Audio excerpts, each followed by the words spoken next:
Assalamualaikum warahmatullahi wabarakatuh. Sebelumnya perkenalkan, nama saya Ayu Wardah Khairul Cahyani, NIM 222121179 dari kelas 2E Prodi Hukum Keluarga Islam. Di sini saya akan menjelaskan tentang qiyas. Langsung saja, yang pertama yaitu pengertian qiyas. Secara bahasa, qiyas yaitu mengukurkan sesuatu atas lainnya dan mempersamakannya.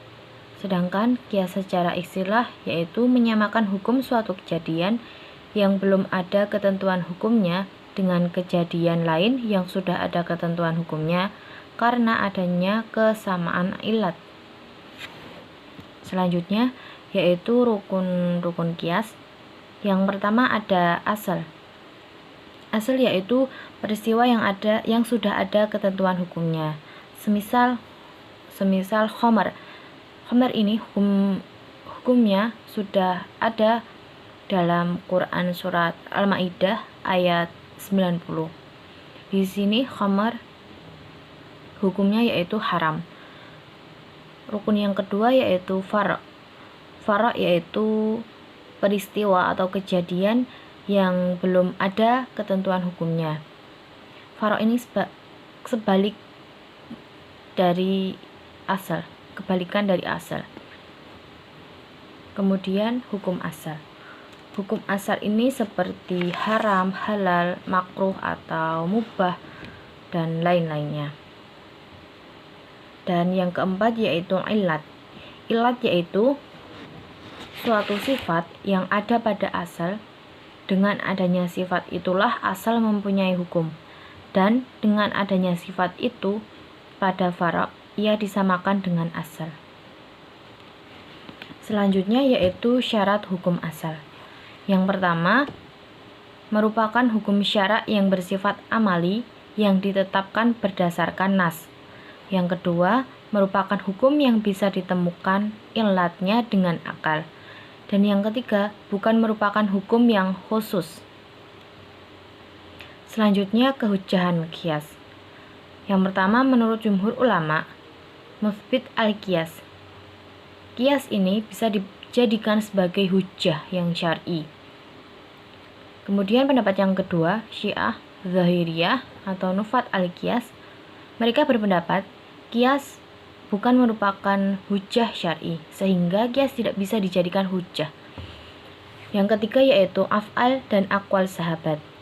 Contohnya kekhilafahan Rasulullah dikiaskan dengan Rasul.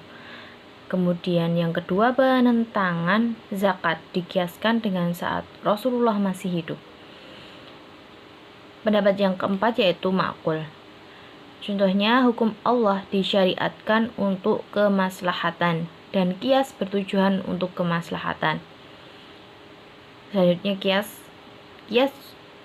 mengcover jumlah ayat dan hadis yang terbatas dan mampu menjawab problematika hukum yang tidak qiyas. Dan kesesuaian qiyas dengan fitrah dan akal sehat, sehingga qiyas ini bisa dijadikan hujjah. Kemudian contoh qiyas. Yang pertama yaitu whisky, vodka, ganja dan lain-lain.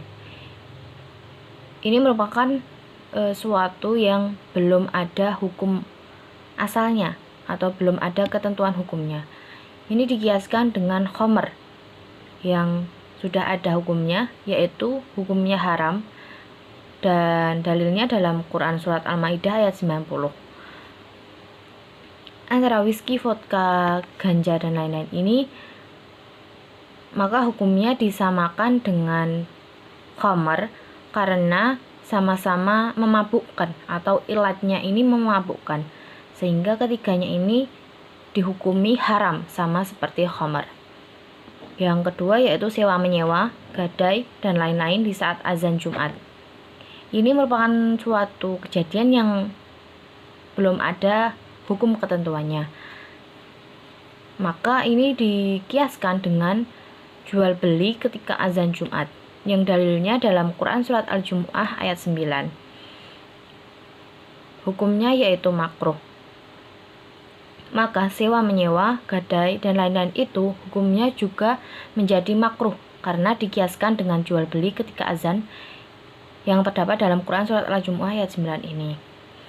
Dikarenakan ilatnya atau keduanya ini sama-sama menyibukkan dari sholat, maksudnya sibuk dari sholat gitu. Mungkin itu saja dari saya, banyak salahnya mohon dimaafkan. Cukup sekian, akhirul kalam. Wassalamualaikum warahmatullahi wabarakatuh.